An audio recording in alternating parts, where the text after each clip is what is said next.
A quick like and subscribe really helps our channel grow and allows us to bring you even more amazing content. Thank you for your support. They're right when they say to keep children away from screens. I never understood that warning until 2 months ago when my son, Leo, brought home an old tablet he found in the attic and insisted on using it despite my protests. It was a relic, dirtied and scratched, showing signs of age, and when I pressed the power button, the vivid colors and strange iconography lit up his wide eyes, a bright contrast to the dim light of our living room. At first, I thought it was harmless, just an old gaming device, but it quickly spiraled into something far more sinister. Leo became obsessed. The moment he woke up, he'd be glued to the screen, tapping away at the cracked glass, laughing and talking to characters that seemed to flicker and whisper just beyond the edge of the pixelated graphics. I tried to intervene, watched as his fascination grew more intense with each passing day, until the screen glowed like a neon heart in a dark room, pulsing rhythmically. I noticed changes in him, sleep-deprived, eyes glazed over, his laughter morphing into fits of chilling giggles that made the hair on my neck stand up. When I forced him to turn the tablet off, he'd throw a tantrum, his face contorted with rage, and I couldn't comprehend why my sweet boy was turning into something I barely recognized. One night, I stood outside his door, listening to him talk in low, hurried whispers with something, on the other side of that screen. It was past midnight, and my heart raced with dread as I barged in, flipping on the light. What I found stopped me cold. Leo sat in the center of his bed, the tablet illuminating his face, but the screen was static, a blank void. "Who were you talking to?" I demanded, but he just smiled, a smile that wasn't his own, and said, "They don't like it when you interrupt." I felt a chill crawl up my spine, but he said it so innocently, a child's face masking something that felt profoundly wrong. I unplugged the tablet, seizing it from him, but in his eyes, I saw a flicker of something dark and desperate. When I finally tucked him into bed that night, I couldn't shake the eerie feeling that I wasn't alone. Shadows skulked in the corners of the room, whispering secrets I couldn't decipher. That next morning, Leo was gone. Only the tablet remained, sitting on his desk, the screen now bright and taunting, images rapidly changing like a slideshow gone haywire. I rushed to the police, but as they combed the neighborhood, whispers of Leo's disappearance echoed in my ears, enveloping me in despair. As weeks bled into each other, I couldn't help but drift back to that tablet. Maybe it had something to do with him vanishing. In a moment of desperation, I fired it up again, scrolling through eerie images of children lost and distorted in shades of gray. As I read frantic messages left by parents pleading for help, I realized something deeply unsettling. There were stories of children claiming to have met friends in the pixels, eager to take them away to a land filled with laughter, but the parents who rushed to confront their children found nothing but emptiness, empty beds, empty rooms, the only evidence left behind being the sinister devices that had stolen them. The hours I spent with that cursed tablet rewired something in my mind. Each flash of color felt like a beckoning, drawing me deeper until I couldn't tell where reality ended and the digital nightmare began. In my waking life, I felt Leo's absence like a gaping wound, and the further I delved into the tablet, the more I could almost hear his laughter echoing from somewhere just beyond reach. I started to question where I was meant to belong. Was I still a mother, or just another soul lost in the void? Desperate to understand what happened, I searched for answers until one night, the device surged to life, displaying a message, "Come play with us." It was so simple, yet my heart raced. I knew I should be terrified, yet the promise of catching a fleeting glimpse of my son ensnared me. Casting aside caution, I typed into a chat window, "Where is Leo?" The reply came instantaneously, "He's having fun, don't you want to join him?" Just like that, I was sucked into a spiral of avatars and animations that twisted and turned, colors blending into melodies of eerie laughter, and suddenly, I wasn't in my living room anymore. I was standing in a vibrant world filled with those children, the ones who had disappeared, their faces stretched in joyful ecstasy. "Stay with us," they chirped in unison, encircling me before I realized how much older I felt amidst their youthful energy. Panic surged through me when I saw Leo at the center, a mere silhouette lost in throes of laughter, beckoning me to join him.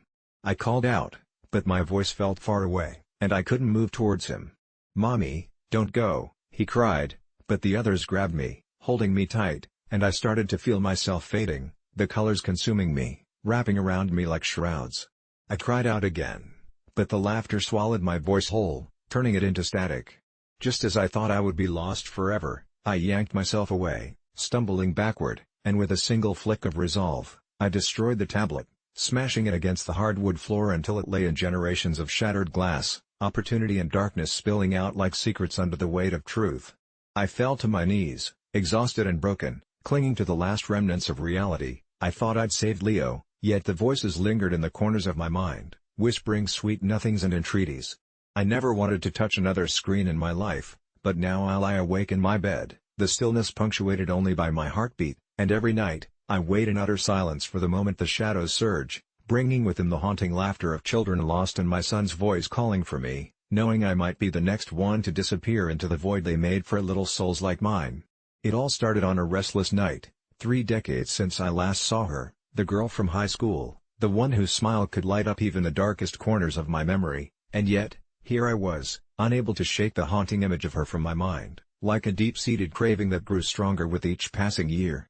I spent those years trapped in a monotonous cycle of work and obligations, convinced I'd long since buried those teenage feelings, but then a chance encounter sent me spiraling back down that memory lane, a weathered yearbook, miraculously found in a dusty attic, filled with smiling faces and careless inscriptions that taunted me with sweet nostalgia and buried regrets. Among them, her name, Megan, jumped off the page, coated in the bright colors of youth, and memories came flooding back, the way she'd laugh at my terrible jokes, the way her hair shimmered in the summer sun, and that fateful day at the prom when I stood frozen in fear watching her dance with someone else, a handsome jock who took my breath away and shattered my heart in the process. I couldn't help but remember the last time we spoke, sitting on the bleachers after a football game, confessing our dreams and fears, moments frozen in time until the cruel hand of adulthood forced us to forget. After that night, life took us on separate paths, and soon I lost track of her, but those soft memories began to twist into an obsession as I found myself searching for her online, poring over social media profiles, always expecting to find her vibrant smile lighting up my feed as if she had never stopped existing in the world, only to discover nothing. No trace of Megan since our graduation. It felt as if the memories were a vivid dream I had awakened from, a sweet and bitter phantom haunting my thoughts. With each sleepless night, the obsession consumed me. I discovered I had memorized every detail of her life that I could recall, where she sat in class, the smell of her perfume, the way she twirled her hair around her fingers when she was lost in thought, and I began to wonder almost obsessively if she remembered me at all. It was during this obsessive search that I stumbled upon an old blog post written by a mutual friend that recounted a bizarre and tragic event. Megan had disappeared just days before our graduation, leaving behind only questions and rumors that swirled like a storm. Some said she ran away to escape the suffocating expectations of her family, while others whispered about a darker fate as tales emerged of sightings near the old abandoned rail yard where we used to play. I felt a chill run down my spine that evening as shadows stretched across the walls, the sun dipping low, and all I could think about was finding her and bringing closure to my haunted heart. Fueled by desperation, I visited the rail yard that weekend, armed with nothing but an old flashlight in the desperate hope that the stories were false, that Megan was somewhere safe, laughing at the silliness of our bygone days. But what met my eyes was something else altogether. The air was thick with a biting chill as I waded through weeds and rusted metal, and just as I was ready to turn back, something caught my eye, a flicker of movement in the distance, unmistakably a figure hidden behind the tangled shadows. My heart raced, the same height, the same silhouette, and I hesitated only for a moment before racing towards it, calling out her name, the sound echoing off the derelict walls around me, and as I approached, my heart pounding in my chest like a drum, the figure slowly turned towards me, and I froze in disbelief. The woman who stood before me looked just like Megan, her hair a bit longer and her eyes as expressive as I remembered, but there was a distant hollowness within them. Something far beyond the joy that once defined her. "Who are you?" she whispered, her voice barely above a whisper as if the very air held its breath, and all my carefully constructed questions flew out of my mind, replaced instead with a cold wave of dread as I tried to speak, suddenly aware of a chilling realization. I had spoken her name earlier without knowing she would recognize it. I took a step back, instinctively frightened, and that's when I noticed her arms were marked with scars that traced her skin like a tragic map of past battles. I stammered, "Megan? Is it really you?" She took a step closer, scrutinizing my face as if trying to reconcile it with memory, and just as I glimpsed a flicker of recognition, her expression darkened, her voice dropping to a strained whisper as she warned me, "You shouldn't have come here," and something deep in her gaze, something terrified and desperate, forced to chill through my bones that screamed this was not a reunion but a warning. I turned to flee, the chilling weight of dread clawing at my insides as I stumbled backward, tripping over twisted metal and overgrown roots, and as I ran, I could hear her breath behind me, this far too familiar and haunting sound carrying the weight of lost years. It felt as if the air itself thickened around me, as if the shadows whispered secrets I'd never want to know, and just when I thought I had escaped, a desperate laugh echoed through the graveyard of memories, the sound warping into a cacophony that chased me all the way home. I locked the door, heart racing, desperately trying to convince myself that what I'd seen was the product of a feverish imagination, but that night, sleep would not come. Her laughter danced in my ears, and my dreams became battlegrounds filled with fragmented memories and fleeting visions of a girl who was never truly lost. In the following days, I found myself drawn back to that wretched rail yard, compelled by a strange force I could neither understand nor resist, knowing I was chasing the shadows of an impossible reunion. Each night grew darker, and I felt her presence stalking me, looming just outside the edge of my consciousness, and then the messages started appearing, a series of bizarre notes slipped under my door that bore unsettling reminders of things only she could know, intimate secrets turned macabre, thoughts that haunted me, like why I never asked her to prom, why I let her slip through my fingers, each note drenched in an eerie familiarity that churned the depths of my stomach. These were messages that shattered everything I believed about her disappearance, each laden with the suggestion that perhaps the girl I once loved never actually left but had been trapped in purgatory, where darkness and memories blurred. After relentless nights filled with dread, I finally mustered the courage to investigate further, returning to the rail yard armed with nothing but a pathetic sense of purpose, and as I walked the twisted passages of rust and decay, I felt her watching me, her presence like an electric current beneath my skin. And suddenly, the shadows began to laugh, taunting me with the violence of the past until I reached the very spot where I had first spotted her. A cold shiver framed my heart with terror, but within that darkness, I thought I heard her voice calling to me, beckoning me closer, as a fierce storm of longing raged in my heart. With shaky hands, I reached out for the rotting wood that groaned underfoot, and as I took a deep breath, prepared to say her name one more time, a deafening voice shattered the gloom. "You shouldn't have come here." Surged by desperation and fear, I lurched backward just as the earth split wide beneath me, cold hands clawing at my ankles, tethering me to a past I could not escape, as the whispers transformed into echoes of a bygone laughter that ignited the flames of the very memories I had tried so hard to forget, and with each heartbeat, I was dragged deeper into the dark abyss, realizing at last that sometimes time is a cruel trickster, holding on to the things we think we've lost, forcing us to confront a haunting truth, that escape is never possible when the ghosts of our past still linger, and in the end, all I could think was that maybe it wasn't she who was lost, but me, trapped forever in a twisted reflection of the life I wished I could have shared with the girl I once loved. I've always been good at pretending, and it became a skill I put to use more than ever when I found myself in a financial bind, unable to afford breakfast most mornings, so I snuck into the local Hilton under the pretense of being a guest. The lobby was everything you'd expect. Polished marble floors and the faint scent of fresh linens that hinted at comfort, but what I looked forward to most was the breakfast bar, a lavish spread that made your stomach rumble in anticipation.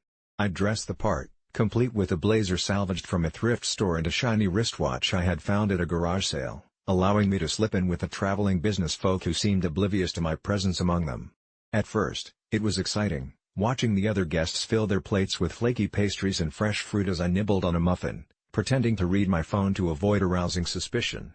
Day by day, I became more brazen, sampling the sausage and slathering butter on my bagels, halfway through a meal made from someone else's expense account when I thought I caught the eye of the lady behind the front desk.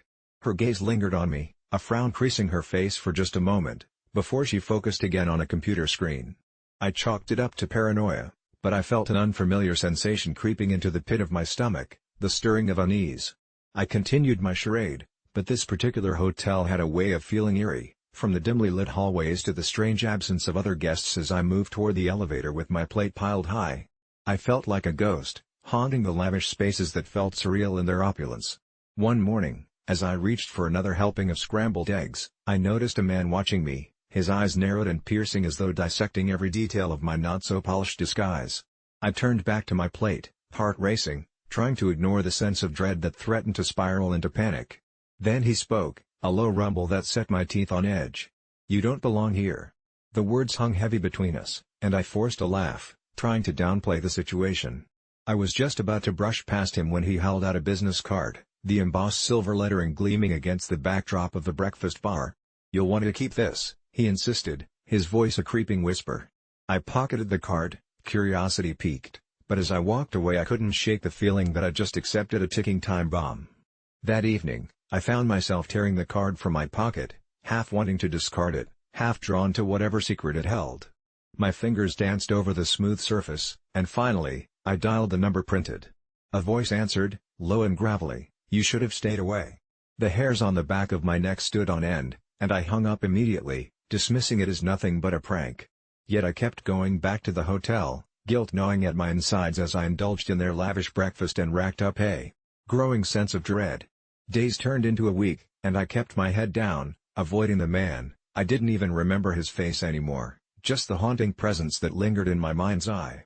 Until one morning, I walked into the dining area and froze. The hotel staff had changed. The once friendly faces were replaced with expressionless employees, all wearing the same steely gaze that made my stomach drop.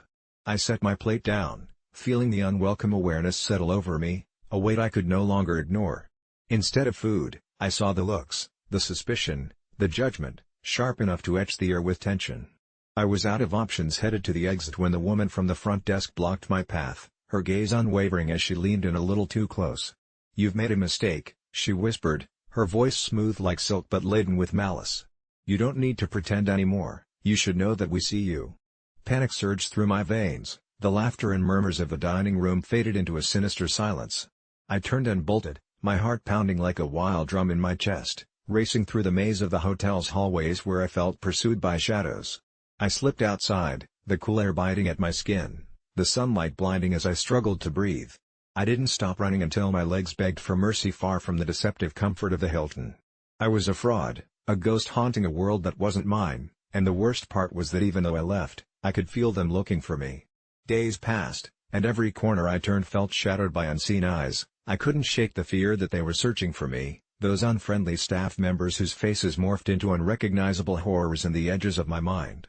I fought to reclaim normalcy, fearful of the breakfast I had once craved, but with every morning, I was paralyzed by the memory of their stares. I didn't dare return to that hotel, yet one night as I counted sheep, I heard the buzzing of my phone, an unknown number appearing on the screen. My heart lurched as I answered, the same low, gravelly voice from before ringing out, "We found you. You need to come back."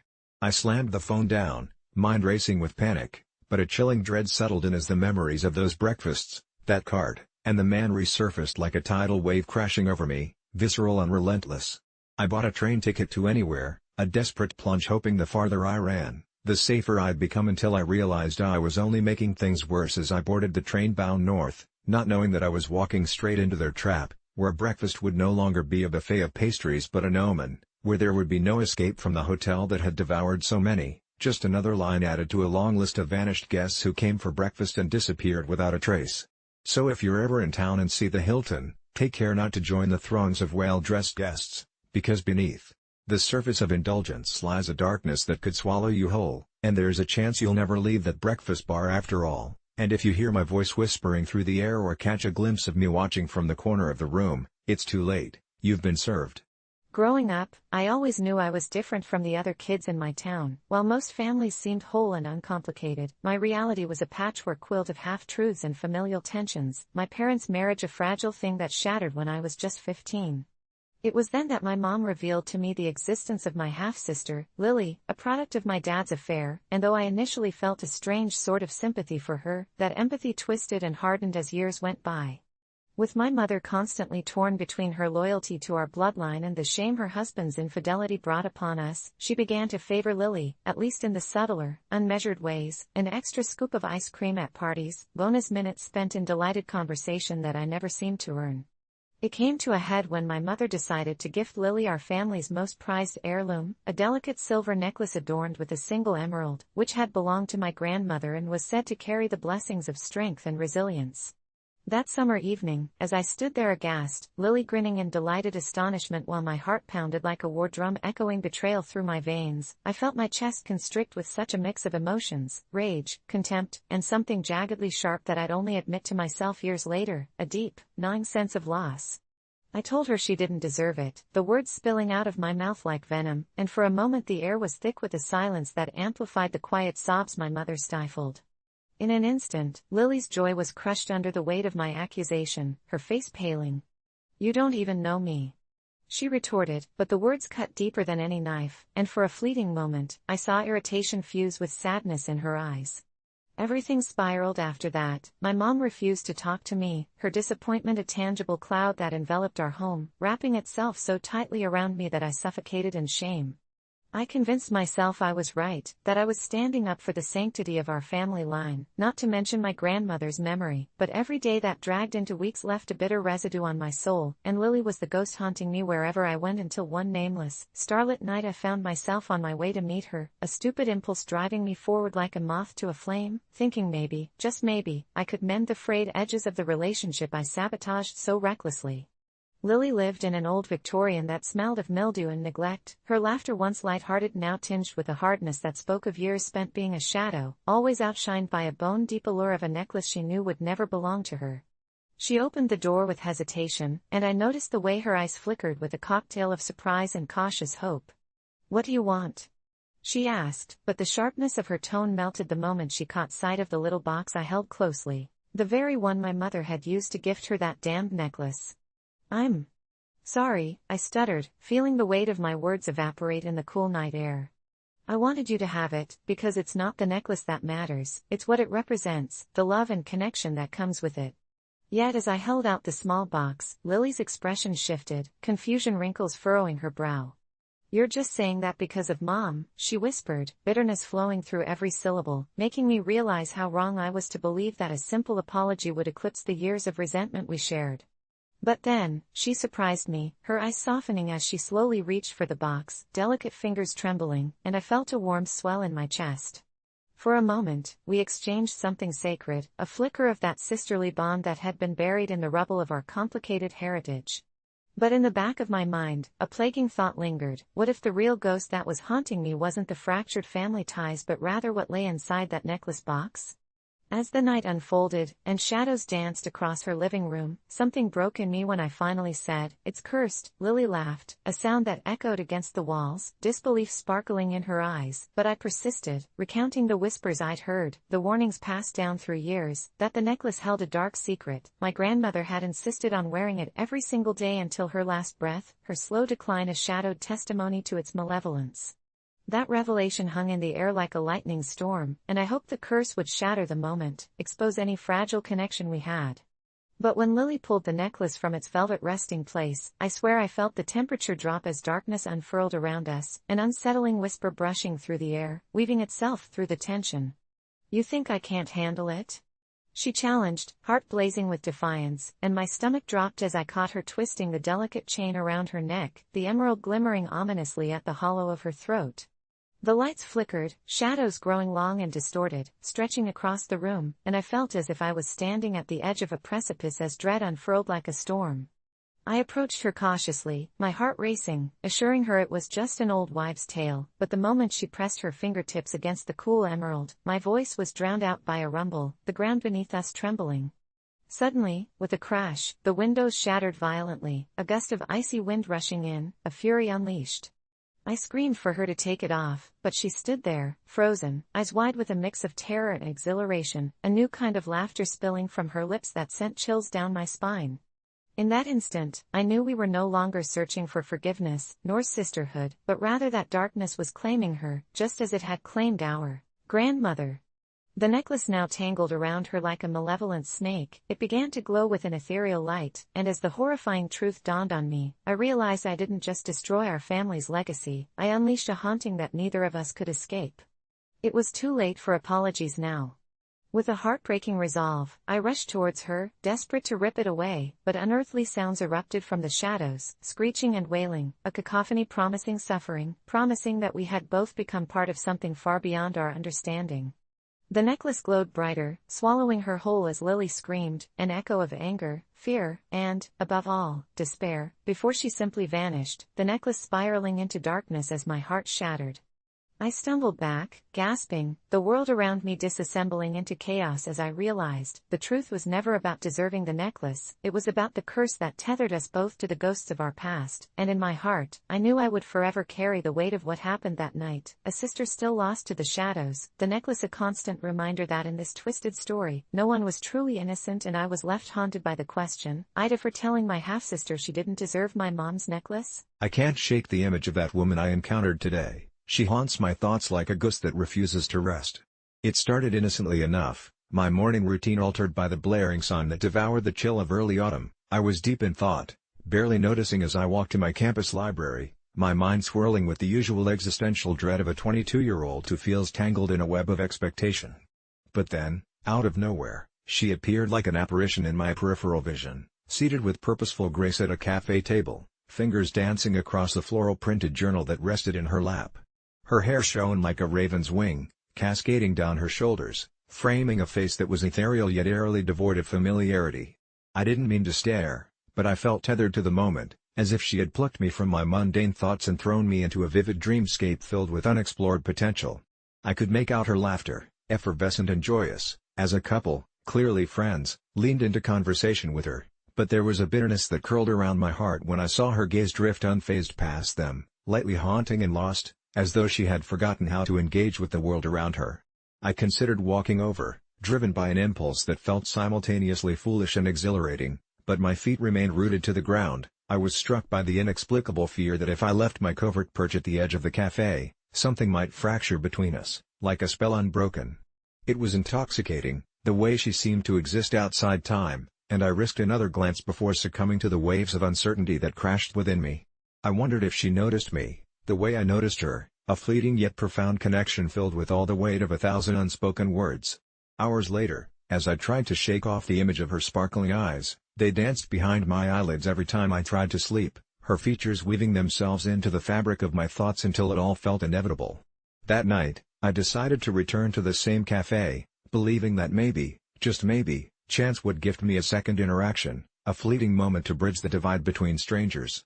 But when I walked through the threshold, the atmosphere paused, the cafe was relentlessly empty, and my heart sank deeper with each step. I searched frantically for her, the spell she had woven around my mind tightening with every passing moment, but she was nowhere to be found, the silence echoing my desperation. Maybe I was foolish to believe in the magic of coincidence, perhaps it was just a product of whimsy that would fade like the sunset. Days turned into restless nights consumed by thoughts of her, the images swirling until I started to feel, maybe, she was a figment of my imagination, conjured by a lonely heart.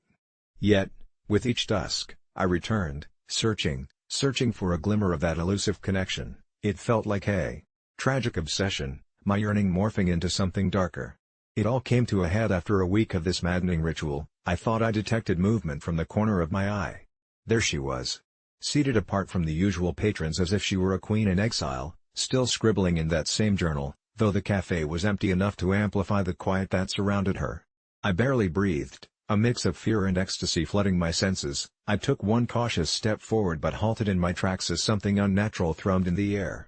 Suddenly, the atmosphere shifted, her eyes bolted to me with an intensity that sent ice coursing through my veins, but instead of the bright connection I longed for, there was something ominous lurking within those depths, as if she was suddenly aware of a storm brewing in the distance. I felt indecisive, my heart raced for the chance to approach, but my instinct screamed at me to flee. Just then, the cafe door swung open, and the bright jangle of bells startled me. A man, scruffy and disheveled, stumbled through the entryway like he was drawn by an invisible string, his eyes wild and frantic. In that sliver of time, he locked onto the woman and charged toward her, shouting incoherently in a language that seemed twisted in anger. A chill cascaded through the room as I stood frozen. She recoiled at his approach, her expression shifting from one of surprise to bleak resignation. The moment tore at the fabric of reality, and as I willed my limbs to move, and it felt like running through molasses.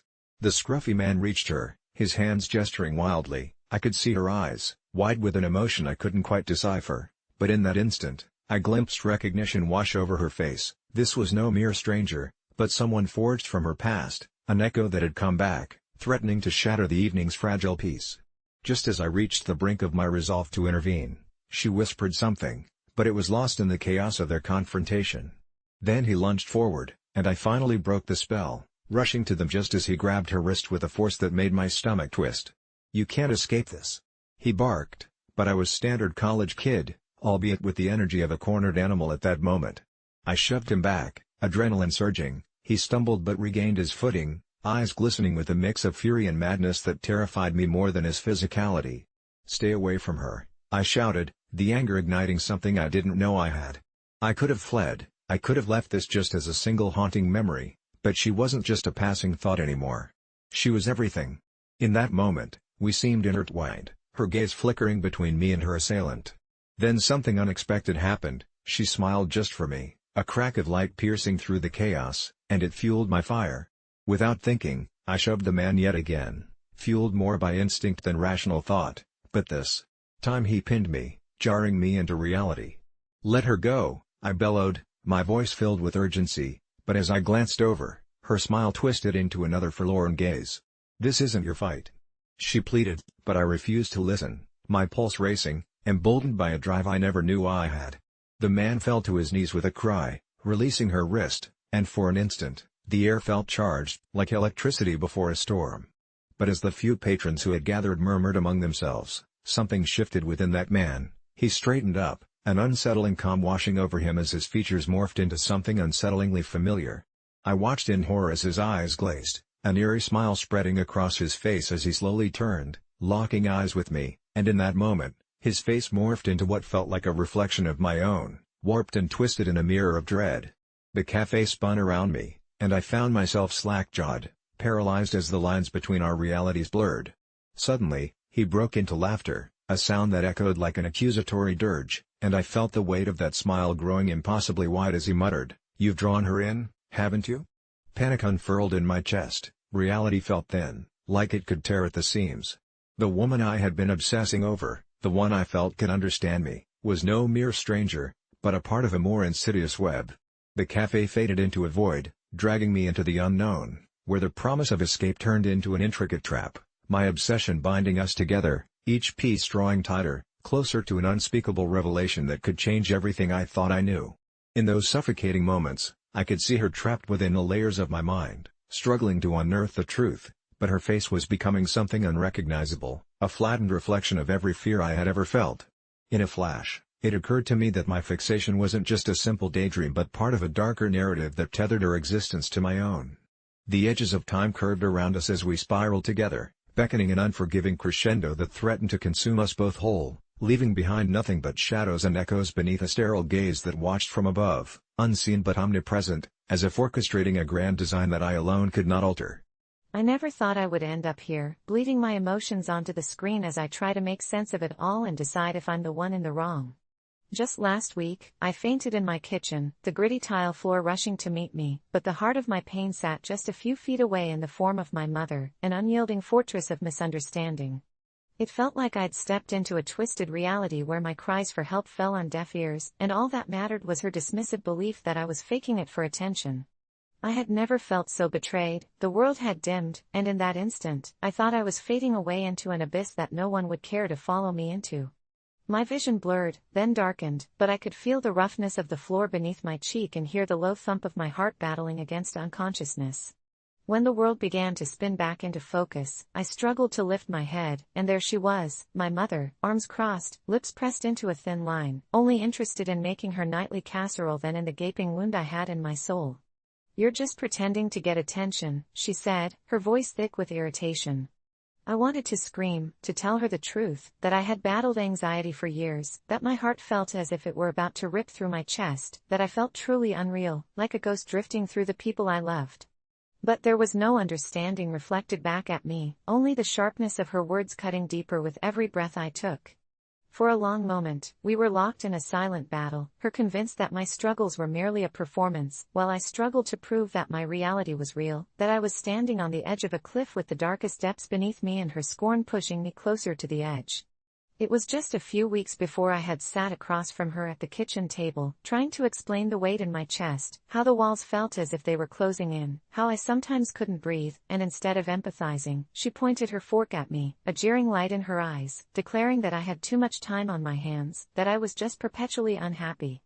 I'd done everything I could to break through to her, gentlemen's letters and gentle nudges that fell flat, like trying to lift an anchor with sheer determination alone.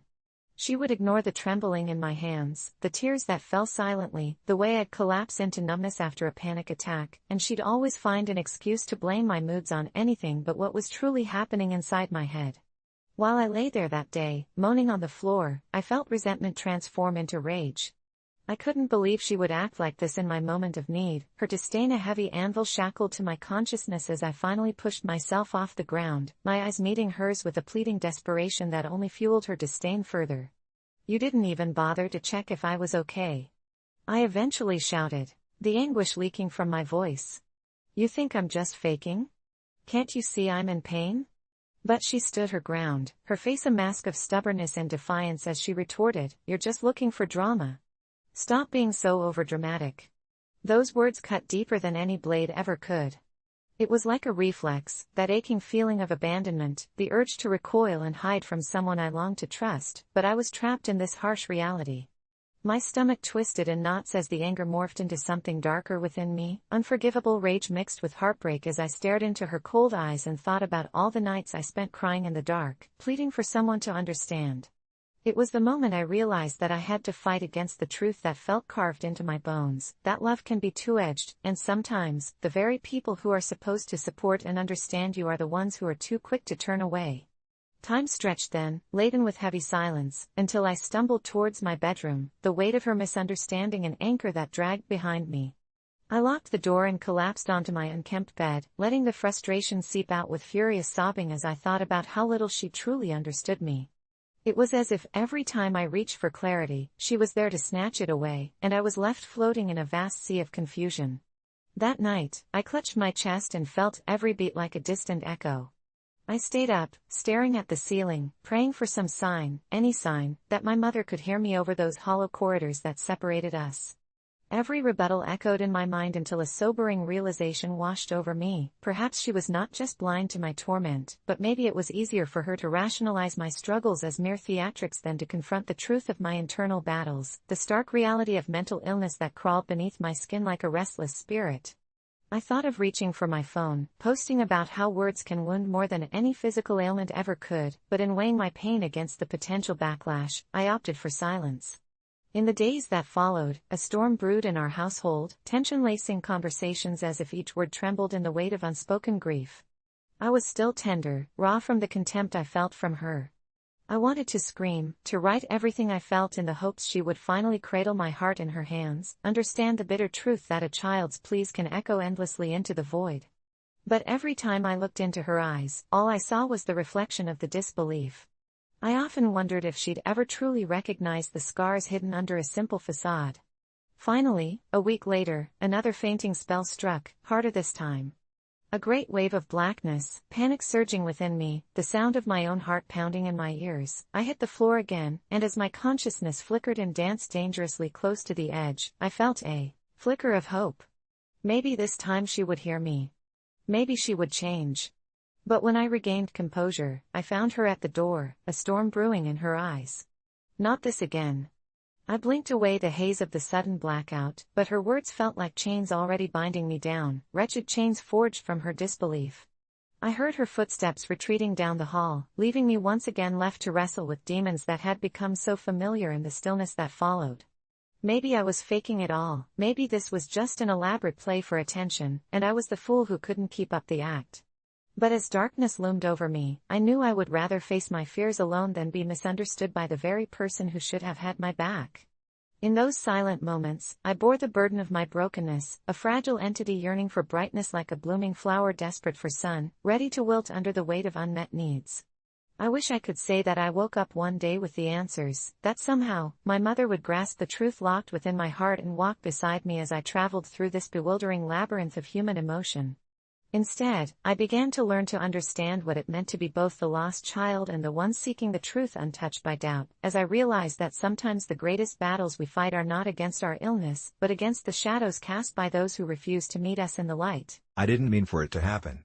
When I moved to that sleepy little town just before sophomore year, I was still the kid who would lift up my shirt and make fart noises in the middle of class, trying to get a laugh from anyone who'd listen. But something about the way the kids in this new school looked at me made me want to be different, more cool, more laid back. That's when I met Lena. She was everything I wasn't: smart, sharp-witted, and the kind of beauty that turned heads without trying. We became friends instantly, bonding over our mutual love for the same offbeat music and those awful movies that only made sense late at night. I remember the first time we skipped class to go to the nearby park. We sat under the rusty swing set, her laughter vibrating through the balmy air, and I felt invincible. But slowly, things began to change. An old rumor surfaced, one I thought had died years ago, the one about my family being cursed. My dad had always scoffed at the idea, but when strange things started happening, I couldn't help but feel the weight of those words. It started small, a flickering light or an errant shadow that seemed to linger a moment too long. One afternoon, while we were studying in her room, I caught Lena gazing out her window, her bright green eyes glazed, as if she was staring into a different world. I teased her about daydreaming, but the light in her eyes dimmed. A week later, she arrived at school wearing these oversized glasses, joking she received them for being in the same room as me, classic Lena humor. Yet, something inside told me it was more than a mere joke.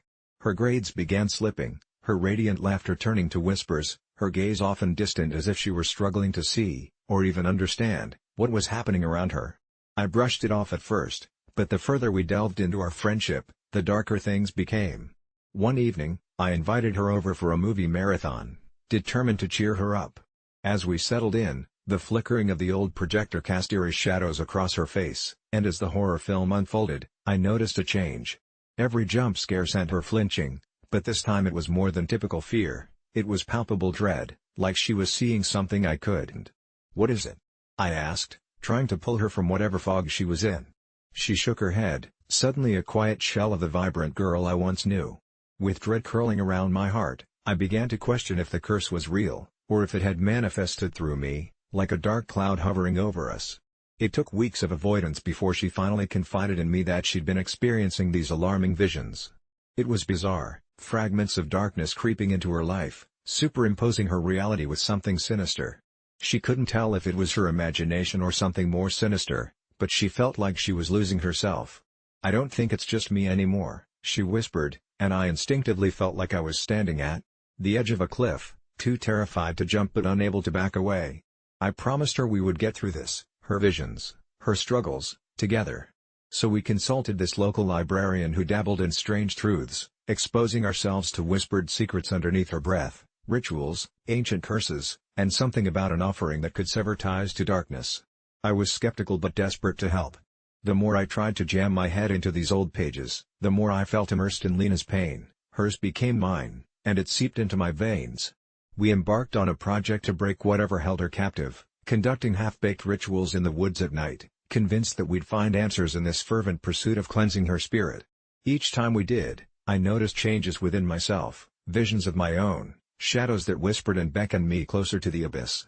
It was as if I were trading pieces of my soul for hers, and with every encounter, I could see the toll it took on Lena. She wore her glasses like a shield, but the distance in her eyes grew sharper, like the world around her was warping just out of reach.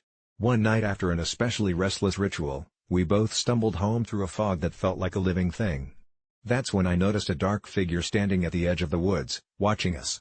Lena froze, her breath hitching as our eyes met, yet it was as if she was somehow unable to see it. "Lena! Run!" I shouted, grabbing her hand and pulling her into motion, but the shadows clawed at us, blurring my vision. This was it, the breaking point. She squeezed my hand like a vice, urging me to stop as I slammed through the door of her home. The moment we stepped inside, we both collapsed, panting, our minds racing. But Lena's glasses slipped from her face, shattering into pieces, framing her beautiful features in fractures of glass, and I swear something shifted in the room. It was as if the shadows inside her were set loose, pouring from her like a black cloud, and I felt my heart drop as I watched her transformation, a girl flickering between realms, trapped between reality and the void. The next day, she wore new glasses. They were bigger, more pronounced, as if she were attempting to see into a world I could no longer touch. We lost touch entirely after that. I found myself haunted by the curse that was never mine to begin with, paralyzed by the guilt of watching her spiral as if I had written the script, each laugh now a reprimand whispered in my ear. As months turned into years, I'd hear snippets of her story, how she was forced into a world of corrective lenses, unable to escape the shadow she once outran.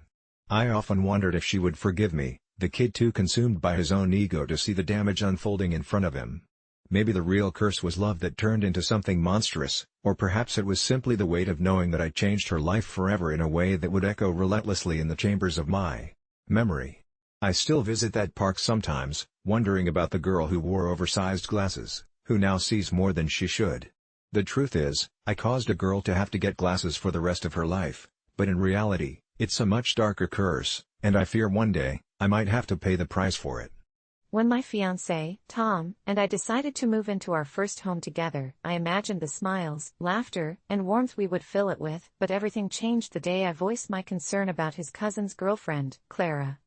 Clara had always rubbed me the wrong way, her laughter too loud, her words too cutting, and one particularly unsettling memory of a family barbecue haunted me. She cornered me, her cold eyes glinting with mischief, and whispered, loud enough for everyone to hear, about my past struggles with anxiety, painting me as some fragile, broken person. I brushed it off back then. Family dynamics can be complex, and feigned a smile while the red crept up my neck.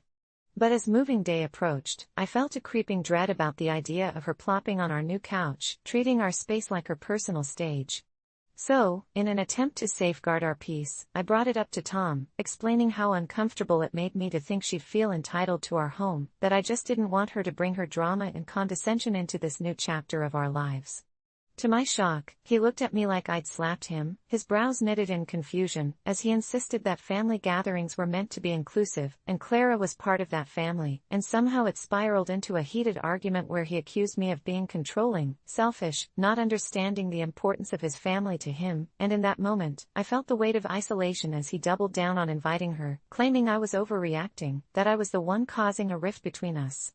I found myself in the eye of a storm I couldn't comprehend, where my feelings meant nothing, and he chose blood over the woman he was supposed to love most. It shattered me, and I felt like a villain in my own life, a true the fiancé versus the cousin's girlfriend tale playing out in a twisted sense of irony, and I thought of the odd glances she wouldn't hesitate to throw at me whenever Tom wasn't around, her calculated remarks piercing like daggers, but I kept quiet. When moving day arrived, the last thing I wanted was conflict, so I plastered on a smile and welcomed the chaos that came with a dozen family members stepping over boxes and trailing dirt onto our floors, but deep down I could feel that storm brewing. I'd already warned Tom, hadn't I? As the day unfolded, the house buzzed with laughter and chatter, and amidst the crowded living space, there appeared Clara, strutting in like she owned the place, her outfit representing some twisted version of classy. I felt an unsettling heaviness in my chest, and I excused myself to the kitchen for a moment of sanity, hoping a few deep breaths could drown out the noise. I poured myself a glass of water, feeling the cold glass against my sweaty palm when suddenly Clara appeared at the door, leaning against the frame with that same mocking grin. Aren't you tired of pretending to be the perfect fiancé? Or does he not mind that you're really just a little weirdo? She said, taking a deliberate step closer as if to intimidate me. Panic bubbled within me, and all the moments I had held back came flooding to the surface. I blurted out that she was unwelcome in our home. Silence. The kitchen, once filled with the scent of garlic and roasted chicken, turned so still it felt like I had yanked out the air from the room. Time slowed as her expression shifted, eyes narrowing, lips curling into a smirk tinged with malice. You really think a little boundary will save you? This is not just your house, this is our family, dear, she hissed, emphasizing the word "our" with venom that sent chills down my spine. It was at that moment, watching her intense gaze penetrate through my facade, that I realized I had inadvertently wedged myself deep into a battle I was bound to lose. The wall between us felt insurmountable, and when I finally emerged from that kitchen, it was to a scene that felt surreal. Tom caught in a web of confusion and frustration as Clara spilled the beans about our little confrontation. The smiles turned into whispers as a funeral-like hush descended over our guests. I could see some looking at me in pity, others stunned, and the dagger of humiliation plunged deeper into my already frayed nerves. It felt like I was standing on a precipice, the ground trembling beneath me, and in a split second of sheer panic, I realized I was not the only one threatened by this shattering tension. Tom's eyes flashed with anger, disappointment, and betrayal, and before I could explain, I felt the cold weight of the room's judgment tighten around my throat. He turned to me, voice low and trembling. Why would you do that? Why would you make a scene? It struck me like a slap in the face, heartbreaking because this wasn't about me being the focus of the drama. I had only been trying to set the stage for a peaceful beginning, so why couldn't he see that? Determined to resolve the chaos, I tried justifying my feelings, asserting my need for boundaries, but all I got in return was the flicker of anger in his eyes, a refusal to understand. Clara was still smirking, her victory evident as she leaned back against the wall, arms crossed, soaking in every moment of my humiliation. I felt as if I was the intruder in my own life, torn between my love for Tom and the need for self-respect, my very existence reduced to a battle over territory, and I finally spoke the truth, that I wasn't comfortable with Clara slipping in and out of our lives like she was a part of the furniture, and that anger transformed into terrible isolation as Tom stepped back, shaking his head, whispering that I didn't know how to play nice with family, that I would always be an outsider to his world. The words pierced deeper than anything Clara could have said. I stood there, wrestling with waves of despair, realizing the nightmare was not just her presence but the fact that I was losing him. It felt surreal in the aftermath as people hovered awkwardly, unsure whether to support me or defend him, the tension strangling the air, collapsing my hopes of love into ashes. I tried to refuse Clara's smug smile, but the reality sunk in like the darkness gathering around me. This was never going to end well, and as the night dragged on, I watched Tom grow more frustrated, more distant, and I realized that in trying to stand my ground, I had unwittingly dug a grave for our relationship, slowly trapped in a dissonance that had settled over both our lives, one that made me question if I was the villain or merely a puppet pulled by strings of a vengeful fate. Now the boundaries blurred, and all I could wish for was to rewind. Instead, I found myself waking up in our new home alone the next morning, losing sight of the dreams I once had, staring at the walls which felt less like comfort and more like a cage filled with memories of regret, uncertain whether Tom would choose to fight for us or slide into the shadows, where Clara lurked, waiting to further her twisted campaign against the fragile remnants of what remained of our love. I am that awful ex who everyone dreads, the kind of guy who leaves scorched earth in his wake, heartache trailing like a shadow. But I swear it wasn't always like this. I don't remember falling into the void, yet here I am. A cautionary tale for anyone who dares to fall in love with a monster disguised as a man. It started innocently enough, high school sweethearts with Sarah, perfectly imperfect, laughter shared over slushies in the summer sun, promising forever while the stars bore witness. But a crack formed when I first laid eyes on Amanda at that dreadful party. It wasn't my fault, really. She was just so much more alive than Sarah, filled with this infectious energy that spiraled around us, pulling me in like a moth to flame, and before I knew it, I was wrapped in a web of deceit, whispering sweet nothings to Amanda while maintaining the guise of loyal boyfriend to Sarah. I justified it. After all, Sarah had her charm, but Amanda made my heart race, like the adrenaline rush of a roller coaster, each kiss an exhilarating free fall. But the bliss was short-lived because I was an idiot, too enamored with myself and my double life. And it all came crashing down like a house of cards when Sarah found out, her eyes wide with betrayal, tears staining her cheeks, and I could almost hear my heart splintering, the sound echoing in the hollow silence I left behind. I tried to make it right, desperate to stitch together the frayed edges of a love I had discarded so carelessly, but Sarah wouldn't take me back, and honestly, I couldn't blame her. I was a monster. The world turned gray, and I retreated into my misery, convinced that love was an illusion destined to betray me, and I clung to Amanda, who was only too happy to embrace my shattered soul. We were a disaster, feeding off one another's chaos until the inevitable happened. She found someone, the knife twisting in my gut as I watched her laugh with him, the sparkle in her eyes that once belonged to me now shining so brightly for another. That's when the darkness seeped in, bringing shadows that whispered lies to me every night, drowning me in thoughts that unraveled the frayed threads of my sanity. This is when I became the very person I had dreaded. I plotted and schemed,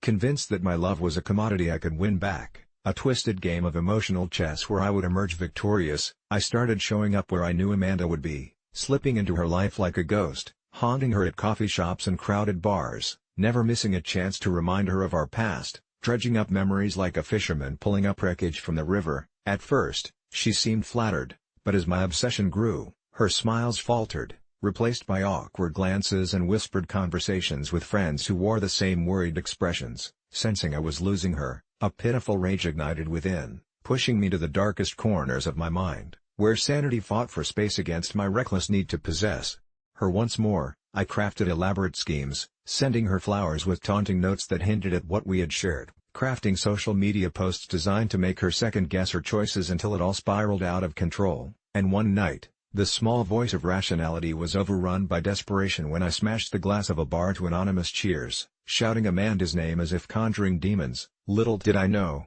I summoned my own. The aftermath was like waking from a nightmare, bloodied knuckles and a pile of regrets at my feet, yet she still wasn't mine. The further I fell into this abyss, the more insane I became, each obsession wrapped tighter around my mind, warping it until I lost track of time and reality. And then came the messages that told me I had crossed a line, foreboding reminders from her friends who threatened police intervention if I didn't back off. But I laughed like a madman, believing that love was worth any price. I thought I could turn the tides, but instead, I only pushed her further away until, one stormy night, I found myself standing outside her new apartment, heart racing and drenched in rain, imagining a world where I could convince her to want me again, pounding on her door like desperation itself until it swung open, and I saw the horror on her face as she took in the sight of me. That's when I truly broke. I let loose the dark thoughts that had been creeping, whispering in shadows. I promised her I would ruin anyone in my way and laughed madly, but the look on her face shifted from fear to pity, and that's when I felt it, like a shadow creeping up my spine. Something in the depths of me snapped, and I dragged my trembling fingers through my hair, realizing I was no longer the charming idiot she had fallen for but a wounded beast. Nobody dreads someone like that. My heart raced as I choked out apologies, begging her to see what we had shared, to acknowledge the remnants of love still tangled in the roots of our past. But she called me sick, wrapped in the surety of her discomfort, and I could feel everything recoiling in my gut. Without realizing it, I was losing my grip again, spiraling down into an even darker pit. I felt my world squeezing tight, the place that once felt secure tearing apart at the seams, and in that moment, enveloped by her quiet dismissal, I recognized a familiar shadow creeping in. I heard a voice, flat and void of emotion, whispering sharp and cold like a blade pressed to the throat. "What do you have left to you?" I couldn't breathe, I felt consumed, and as I stumbled back, the world around me blurred until Amanda slammed the door in my face, shattering the last fragments of my sanity. Outside her apartment, I cried into the rain, but no tears came. Instead, I was left with that hollow ache, an echoing emptiness found only in empty bottles and late-night rantings, wondering how I would ever escape this hell I had made for myself, a twisted ex that everyone would dread. And somewhere, deep down, beyond the wreckage, I realized the darkness wasn't just a cloak I wore, it had become me, and I was now forever bound to it, a prisoner of my own creation, a hurt that can't heal, a curse cast and returned. That's the awful truth, you see. I am that awful ex who everyone dreads, forever haunted by the choices I made, living in the dread of knowing that even love can turn into a haunting nightmare.